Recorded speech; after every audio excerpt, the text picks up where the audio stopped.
Hey, what's up guys, welcome back. This is Ashok from TechieB and today's video will be taking a look on LineageOS 14.1 for Xiaomi Mi A1. So without wasting any time, let's get started. This will be the first look of your ROM.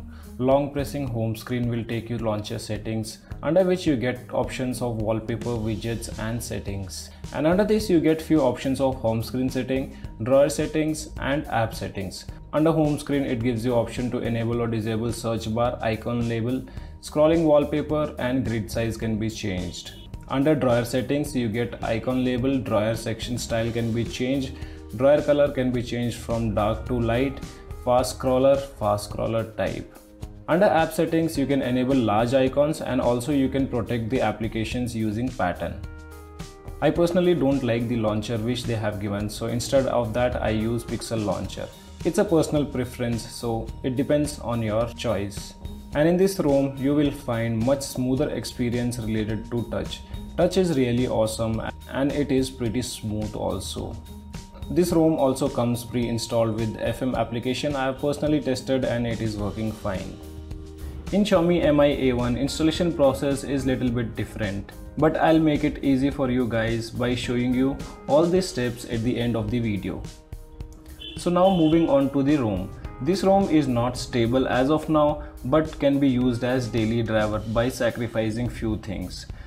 Those things I'll tell you later which all things are not working on this ROM. First, moving to the settings, about phone. As you can see, Android version is 7.1.2, but it has the latest security patch of 5th Feb 2018. I've been using this ROM since the day it was released and things like VoLte services and camera are working fine. If you take photos, there is no issues, and if you want to shoot a video also, I did not find any kind of lags in this camera while recording videos too. So let's go to the settings, and this ROM doesn't come with much of customization options here. So few things which are available on this ROM I'll be telling you now. Portable hotspot is working fine. I've been using portable hotspot as I'm using my Jio number on this, so there was no issues in portable hotspot and Bluetooth connectivity. Moving to display, under this you get option of adaptive brightness. Live display options are also available, in which you can change the display mode from automatic, off, day or night if you want manual display modes. Live display also gives you options to change the color temperature, and under advanced you have color calibration options from where you can adjust the colors, and picture adjustment can be done under live display. You also get few options of ambient display, wake up on plug. Tap to wake is not working. I'll just show you guys. As you can see, it is not working. You have to press the power button. Prevent accidental wake-ups. Expanded desktops gives you option of expanding your desktop to the complete screen, and if you enable this, the status bar will disappear. And in this you can also choose the applications which you want to have it under expanded desktop. This ROM also gives you a few options of gestures, that is jump to camera and double tap to sleep. So jump to camera can be used when the screen is off. You just need to tap the power button twice to open up camera. After that you have double tap to sleep on the status bar. You need to tap status bar twice to turn off the screen. And also under status bar you get options of quick pull down, show notification count. You can also change the system icons, and here you get option to change the position of clock. You can keep it left, right or in the center. And you have option of AM/PM style, which can be set to normal, small or hidden. Battery indicator gives you few options of text, circle, icon landscape and icon portrait. So only these many options are available under this ROM, not highly customizable. It's still on Android 7.1.2. I did not find any kind of issues while playing games also. I played Asphalt 8 and the performance was pretty smooth. The device did not even get much heated up. And things which all are not working on this is, one is the fingerprint sensor. It is not been fixed yet, so hope we get the fix very soon. After that you cannot use any third-party camera applications. As you can see, I have open camera application. If I open it, I give all the permission and the app crashes. And the last thing what doesn't work is the LED notification. So these are the things which are not working on this ROM. Rest everything is working fine. So now let's take a look at the installation process. To install LineageOS, make sure your device is running Android Nougat. So as you can see, my device is running 7.1.2 as of now, and if you are on Android 8.0 and if you're not aware how to downgrade your device, you can check out the description below. I have mentioned one video which will help you in downgrading your device to Android Nougat. Once you have downgraded your device to Android Nougat, then you need to have ADB drivers installed on your PC. Along with that, you need to download Lineage 14.2. This is the latest build as of now. You need to have Google Apps. The one which I am using is 7.1 Pico. Along with that, you also require recovery, that is 3.1, and make sure to use the specific recovery which I'll mention in the description below. After that, the last file which you require is the Magisk version 15.3. So once you have all these things, boot your device to Fastboot mode. Once your device boots to Fastboot mode, connect your device to your PC, and after that what you need to do is you need to load TWRP recovery. Make sure guys you have taken complete backup, because this will erase entire data on your device. So before doing anything, take backup of your internal storage, and if you are using micro SD card, then you don't have to worry, micro SD card won't be deleted.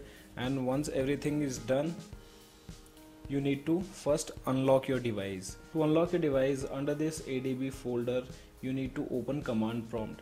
So you can tap the address bar and type CMD and hit enter. The command prompt will pop up. After this, you need to type command, that is Fastboot Oem Unlock.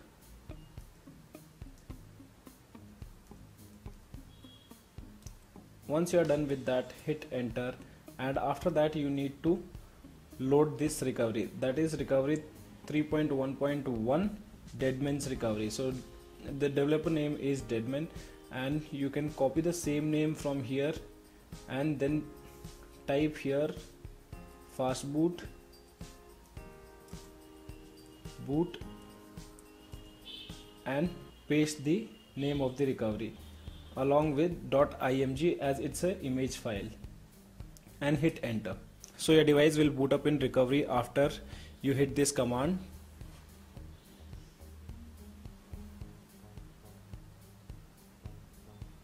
Once your device boots to recovery, swipe to allow modification, and here what you need to do is you need to go to wipe, and you need to wipe everything including system, data, internal storage. You are not using USB OTG, so it is not required, and micro SD card, if it is available on your device, then you can avoid this thing also. Once this is done, swipe to wipe, and after that you need to again boot your device to Fastboot mode, that is bootloader. Once a device again boots to Fastboot mode, what you need to do is again load the recovery file.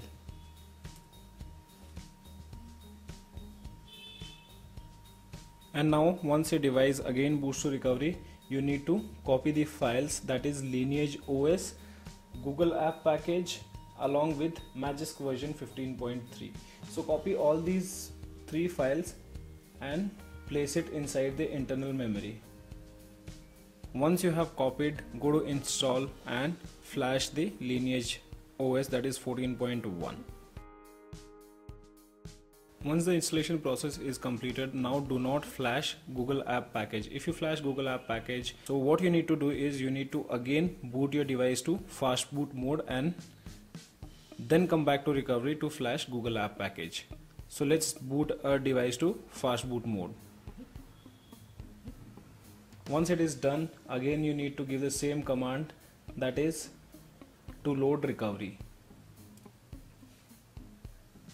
And now you will be able to flash Google App Package. So select Google App Package from here and swipe to confirm flash.